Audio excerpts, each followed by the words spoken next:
मृतदेह रखी रास्ता रोक उत्तेजना नरसिंहपुर कटक मुख्य रास्ता बैंक छकठारे रास्ता अवरोध कले स्थानीय लोके दाबी पूरण नहेबा जाए रास्ता रोक जारी रहिबो। डाक्तरखाना रे डाक्तर नथिबा को केंद्र करी एही रास्ता रोक करा जायछि। मृतक हेले राजेंद्र मल्लिक कटक जिला नरसिंहपुर काकुड़िया गाँव रे साप कामुड़ारे तांकर मृत्यु होइतिबा अभियोग होइछि। रातिरे शोइथिबा बेले विषाक्त साप कामुड़िबारु तांकु प्रथमे नरसिंहपुर डाक्तरखाना रे भर्ती करा जायतिला।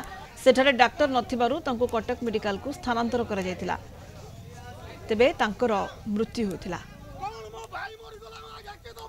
से मो सानो भाई दादा बो जे कि मोर बहुत माने क्लोज सोनरे विष माने साप कामड़ा से मरी गला जे कि हम डॉक्टर हम नरसिंहपुर थाना रे नहाती हम नरसिंहपुर मेडिकल नहाती एमान जो माने भी अछंती माने कंपाउंडर भी निहाती जदि भी डॉक्टर थाते मो भाई भलो होइते पड़ांता कटक आही पड़े थाते रास्ता रोक अछि कोन बे हमर गुटे मोर भाई गुटे मला मोर 25 26 वर्ष भाई मला मते फेरे पारिबे कि बतन मेडिकल रे किछि नाही ठंडा जर हेले भी कोदने कटक पळा जर हेले भी कोबी कटक पळा रास्ता रोक करिया कारण हो जे नरसिंहपुर मेडिकल रे डॉक्टर नथिबार मो सांग जने जे ठीक टाइम ट्रीटमेंट नै परिवार तार डेथ हे गला से जे पर्यंत यार सॉल्यूशन न होई से पर्यंत 2 टका रास्ता ब्लॉक रहे वर्तमान।